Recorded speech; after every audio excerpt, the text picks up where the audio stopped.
Welcome back to the channel.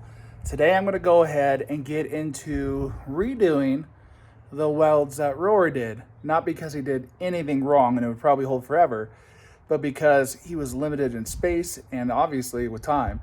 So I'm going to go in there, make sure that everything's cleaned up, that it's looking lovely. I'll show you what it looks like before, and then we'll go ahead and get to fixing it up and adding some bracing, and maybe even explore looking at moving the ram that's down there to the diff cover instead of the track bar bracket, but I don't think that'll be necessary with the extra bracing. Let's show you what Rory had to work with.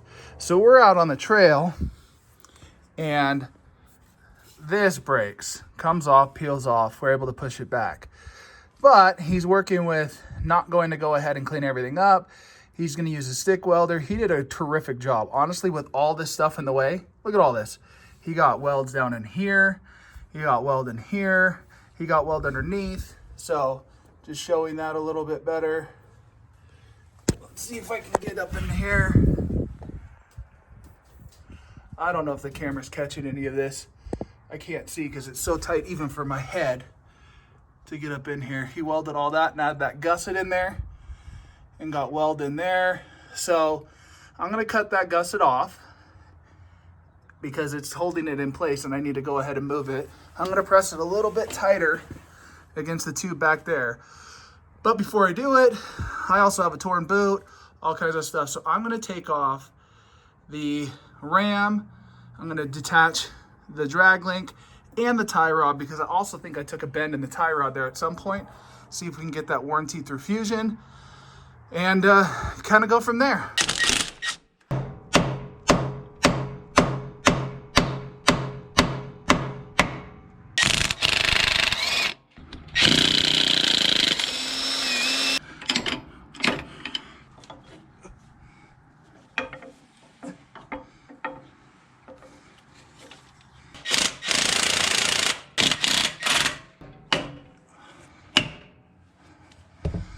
All right, let's have a look and see if there is any bend in my tie rod. And there's for sure a bit of a bend on the passenger side one that's walking it up a little. So they're still holding together, but that'll have to get warrantied. Probably won't get here in time for EJS, but that's fine. I'll run it like that for now. Undo this. Ooh, yeah. Look at how much more room I have to work than poor Rory did in trying to get it set back up. So that's one of the reasons why I'll also take this off so that we have all the room. And I'm thinking I'm gonna have to knock this weld out, push it back in because it wasn't all the way sucked in, weld that, and then I'll probably put some kind of gusset right here that'll go to this to add a little bit of extra resistance if it tries to pull.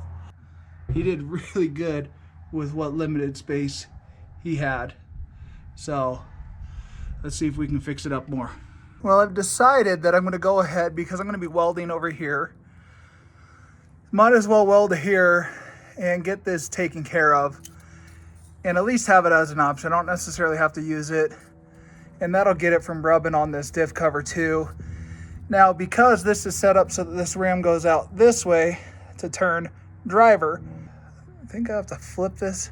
Well, either way, this has to be on this side and this has to be out there, but I need to make sure that the hoses are in the right direction. I've got my template, my fake little baby cat here that I traced onto these tabs, which are made for the actual hydraulic rams. Came with an older kit.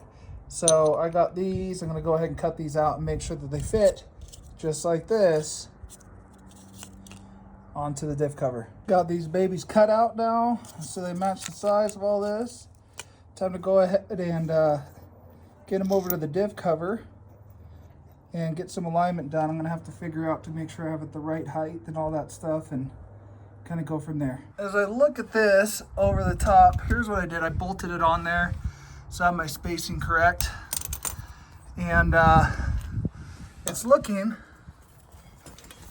like I need to have it, sorry, this film probably sucks, I'm using my phone, as high up as I can to get me some offset to clear this tie rod, because the tie rod's pretty high. It sits on top, not on bottom, and that way it'll be running at about the height right here, this bolt hole on this, and then that's how it's going to be, so it'll be kind of a straight shot across.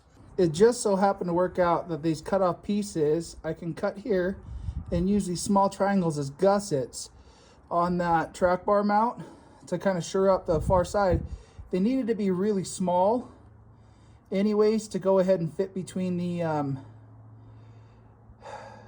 what is that, sway bar end link mount and this.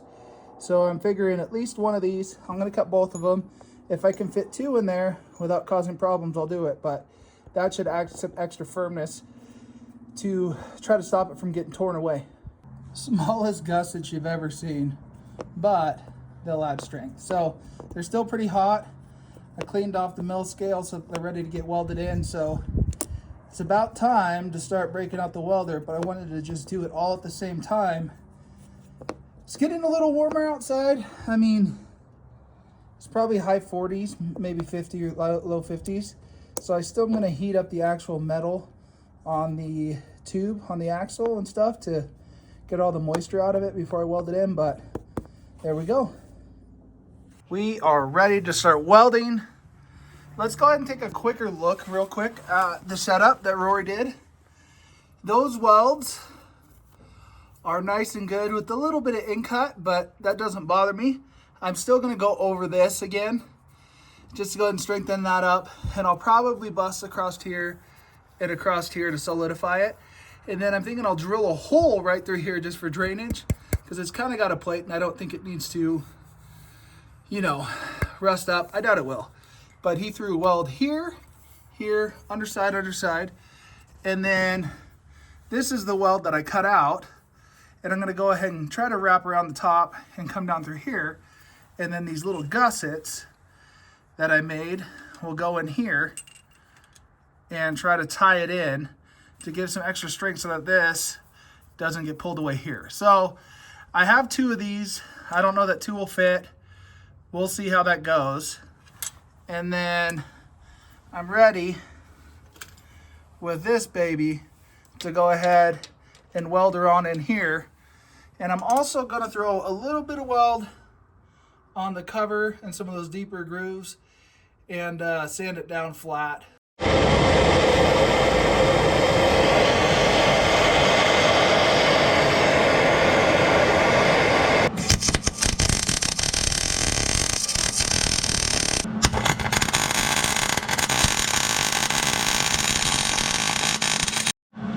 Now I got a magnet holding the triangle in place, a little tab.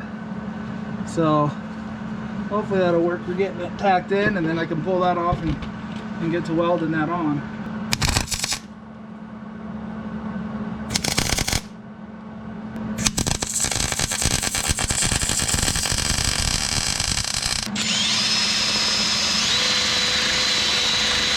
Well, I feel better about the track bar though. It is uglier, and it looks like a trail fix. Boy, that looks like a trail fix. Guys, that's pretty freaking rough. Oh well.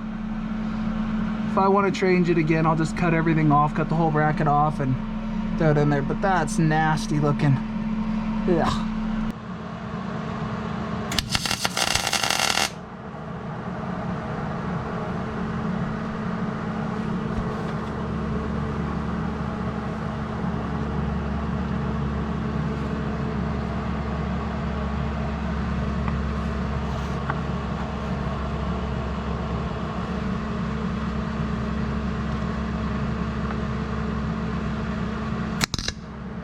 Jeez.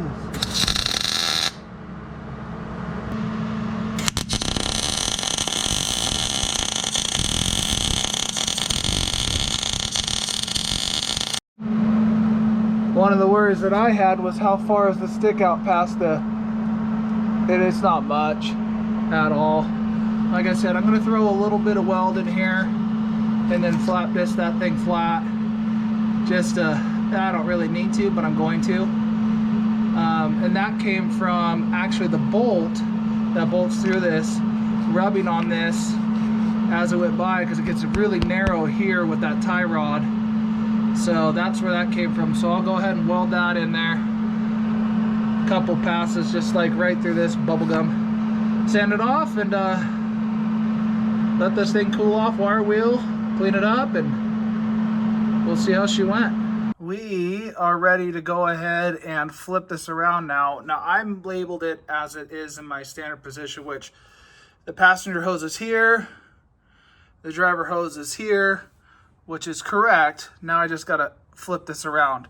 So that way we'll know that it's in reverse order. I'm really struggling to get that off.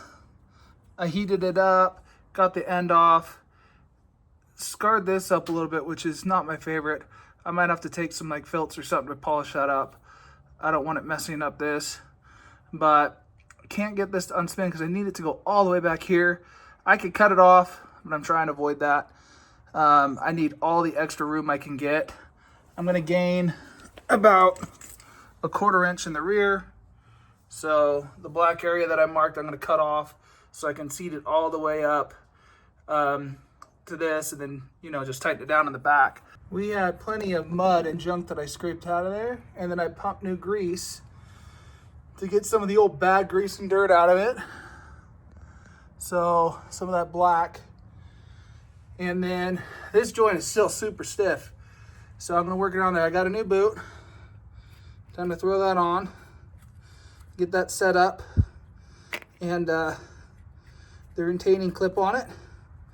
And then I'll install this, fill it up with grease, and that's your drag link. This is all cleaned up now. And then I always reuse the spring at the bottom. There's like a wraparound. What I didn't do last time is there's like a hard metal one that's up the top to kind of keep this in, which I probably should have, because I had to do the other end of this too. The boots just did not hold up well. And I put it on this one, so that's where that metal tab is to hold it in. So now it's time to go ahead and install this thing on the knuckle. We got that put in and set up.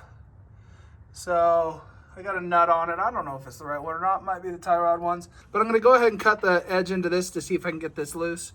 And let's get on that.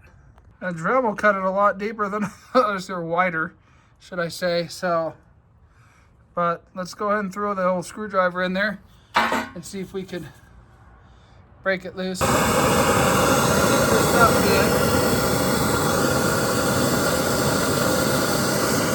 I just needed something with a little bit of firmness on the end of that to allow me to then get some rotation. I got that cut off and set in, and this one's threaded on, so let's go ahead and get that to fit and see where it's kind of dangling at. Get the tie rod in there. I just want to make sure that this isn't too long. So this is an 8-inch ram on mine. These are 72-inch wide axles. So there is a slight possibility that I won't be able to put the ram mount far enough on the tie rod there on the end. Let's have a quick look. So getting that in was a little bit of a pain to line it up because I have those spacers in there to give me plenty of room, which is the same width as the ones back here. And it does look like I have just enough room. The only hard part is trying to keep that diff cover from leaking. Typically, that's an issue. But I think I'm going to go ahead, take the leap, chop those off. Because even if I want it on this side, I want to have those a little bit higher up, at least a 1/2 inch, because I was getting so much contact right in here. Like, it's worn a little divot in right here. So to keep this away from the tie rod, I think will be a lot of good action. So I am measuring now to try to get everything correct on centering. And it looks like if I'm flat up, it's about 4 5/16. Camera's not catching it, but 4 5/16. there to the inside edge of this nut is where I'm at now. That is so much tighter than I was expecting with every pushed in. That's 3/16. All right, call me stupid because I am, but this is the first time I'm ever learning this, that the length of your ram extended, is actually what they call it. So this is an 8-inch ram. What that means is to where the inner thread is 8 inches. Now that's between like 8 and 8 and a 16th, but 8 inches. All right, time to riddle off some numbers. So if it's 8 and a 16th and it was 3/16 here, I just subtracted that little bit that was left from the fully extended, and and then I split that in half, right? So I think that was, what was it? 3 and 14/16 or 7/8, something like that. And then it was more than that. Anyways, halfway. So I took whatever half of that stroke was and then added back the 3/16 to let me know what the measurement will be from here to the dead middle when this is in there. And I believe mine was, what was it? 4 9/16. So when I measure from here to the back of this nut and it's 4 9/16, that'll be the exact middle of the stroke. Okay, well, I've checked my measurements and this can't even sit flat with it here. And this is only at 4 1/2. So I need an extra 16th plus the room to lay this flat. So I could either flip this over around, which it may work, or I can cut it. Got it flipped. We're at perfect 4 9/16, and that's left me with a little bit of room here at the end. Let's see how much it's left me with. Looks like about a 1/4 inch, maybe 5/16. See how good my old man construction eyes are. Looks like that's 5/8. Nope, I lied 3/8. That's going to be 3/8. So 3/8 is what we have left over to the edge of the tubing. Maybe I'll refer back to this later if I need to. I'm going to go ahead and mark a ring on these like I did in the middle, because sometimes these things can slip. Now the nice thing is if this slips, it's going to slip into the bolt. So, well, the nut. So it should stop it from sliding around. So I got my wife in the Jeep right now. I don't know that it's going to push on the ram. We'll see. But I want to make sure that this is going the correct way. It's extending the correct way with the turning radius. So Whit, can you turn it just slightly passenger?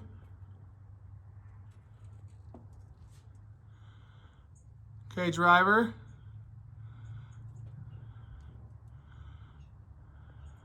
That doesn't work with the power pump going, so that makes sense. Go passenger a little. Stop.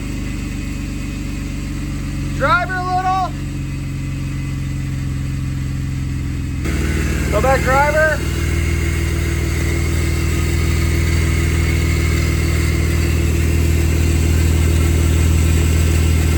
Okay, hold on. We're losing like an inch of driver that we can go. Go back passenger. Place with the ram.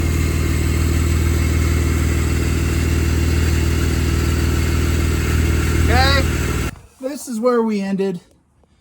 That worked well. It never got locked in here.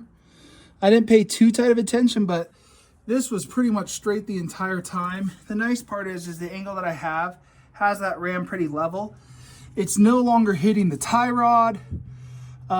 It never hits this, but I am limited on my turn radius. So I will need to trim these, I believe, but I want to make sure before I trim it that I know that I'm not overextending the steering box with the ram. I posted a couple snippets up on Instagram of me going ahead and getting this done. And some people rightfully kind of said a couple things about like, hey, it's on your diff cover, why would you do that, right? And that's originally what I used to think. But there is some differences for me, and the reason why I did it. One, I broke the track bar bracket. Two, I've seen a bunch of people use their diff cover for this. Now, I've also seen their diffs leaking, so I'm not going to say mine won't leak. I'm not saying this is the last place ever that I can put it. I could weld those other tabs on there, no problem, back on there. I would want to move them up though, because I'm hitting my tie rod with my ram, and it's rubbed a groove into the tie rod. And so it's kind of putting undue pressure on the tie rod and that ram. So I've kind of had problems either way on it. And going up higher puts, again, additional torque at further away. And those track bar brackets are about this thick away from the center of it. So you got outer leverage on that and higher. So we'll see how this goes. I do like the clearance better. It will make it more annoying to do things like change diff fluid and stuff like that, but I don't think it's too bad of a deal. I'm going to go ahead and tighten everything down, get it ready. This is what I'm going to be running at EJS, so it'll definitely go through its paces and see what it does to the diff. The diff has the slightest bit of sweating already because of hitting the rocks on the bottom of it, but if all of a sudden it becomes a gapey mess, I'll probably clean it up and give it another try. Is this a change that you guys would do on yours? Would you have a ram connected to your diff cover?